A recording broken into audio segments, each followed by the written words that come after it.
तारीख याद रख लीजिए, क्योंकि मिडिल ईस्ट का इतिहास बदलने वाला है। अमेरिका, इजराइल और ईरान के बीच छिड़ी इस जंग का आज 20वां दिन है, लेकिन कल जो हुआ उसने पूरी दुनिया के होश उड़ा दिए। ईरान की मिसाइलों ने कतर के सबसे बड़े गैस प्लांट रास लफान को निशाना बनाया।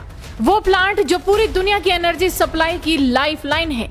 इस एक हमले ने खाड़ी के देशों की नींद उड़ाकर रख दी है। और आज सुबह जब दुनिया जागी तो नजारा बदला हुआ था। 12 मुस्लिम देश एक साथ एक मेज पर आए और उनका गुस्सा अब 7वें आसमान पर है। सऊदी अरब की राजधानी रियाद आज गवाह बनी एक ऐतिहासिक एकजुटता की। कतर पर हुए हमले के तुरंत बाद एक इमरजेंसी बैठक बुलाई गई। इस बैठक में सऊदी अरब, कतर और यूएई समेत 12 ताकतवर मुस्लिम देशों ने शिरकत की। इन 12 देशों ने एक सुर में ईरान को चेतावनी दी कि बस बहुत हुआ, अब ये हमले तुरंत रुकने चाहिए। हैरानी की बात यह है कि ये देश अब तक संयम बनाए हुए थे, लेकिन रास लफान पर हमले ने रेड लाइन क्रॉस कर दी है। इन देशों का आरोप है कि ईरान अब सिर्फ सैन्य ठिकानों को नहीं बल्कि रिहायशी इलाकों और आर्थिक रीढ़ को तोड़ रहा है। मासूमों के घरों पर गिरती मिसाइलें और धू धू कर जलते गैस प्लांट। मुस्लिम जगत अब इसे बर्दाश्त करने के मूड में बिल्कुल नहीं है। लेकिन सबसे तीखा और सबसे खतरनाक बयान आया है सऊदी अरब की तरफ से। सऊदी के विदेश मंत्री फैसल बिन फरहान अल सऊद ने बिना लाग लपेट के ईरान को सीधा संदेश भेजा है। उन्होंने कहा, ईरान हमारे सब्र का इम्तिहान न ले।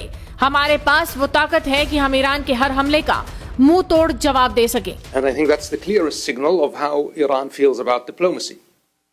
It doesn't believe in talking to its neighbors. It tries to pressure its neighbors.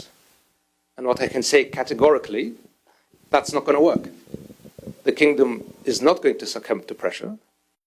On the contrary, this pressure will backfire.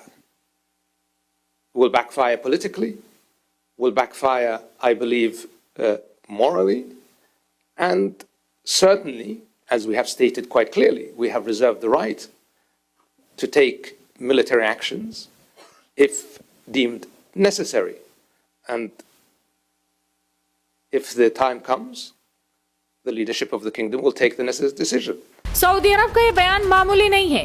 Riyadh का मानना है कि कतर पर हुआ ये हमला कोई इत्तेफाक नहीं बल्कि एक सोची समझी साजिश और प्री प्लान्ड अटैक था।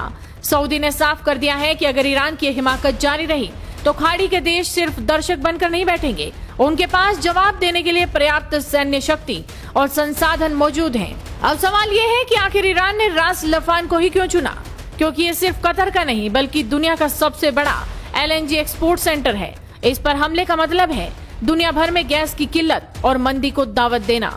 20 दिनों से चल रही ये जंग अब इजराइल और ईरान की सरहद से निकलकर पूरे मिडिल ईस्ट को अपनी चपेट में ले चुकी है। 12 मुस्लिम देशों की नाराजगी इस बात का संकेत है कि अब ईरान अलग थलग पड़ सकता है। अगर सऊदी अरब और उसके सहयोगी इस जंग में सीधे कूदते हैं तो ये युद्ध तीसरे विश्व युद्ध की तरफ मुड़ सकता है। जंग के 20वें दिन हालात काबू से बाहर हो चुके हैं। ईरान के इंटेलिजेंस चीफ इस्माइल खतीब और supreme national security council secretary Ali Larijani को मार गिराने से तेहरान बौखला गया है। वो लगातार खाड़ी मुल्कों में हमला कर रहा है। वहीं अमेरिकी राष्ट्रपति डोनाल्ड ट्रंप ने एक बार फिर से कह दिया है कि ईरान को बिना किसी शर्त के हार माननी होगी, वरना कोई बातचीत नहीं होगी। उन्होंने कहा कि इस जंग का मकसद ईरान की नौसेना, परमाणु ठिकाने और आतंकी नेटवर्क को पूरी तरह खत्म करना है। दूसरी ओर इजराइल की ओर से ईरान पर हमला जारी है।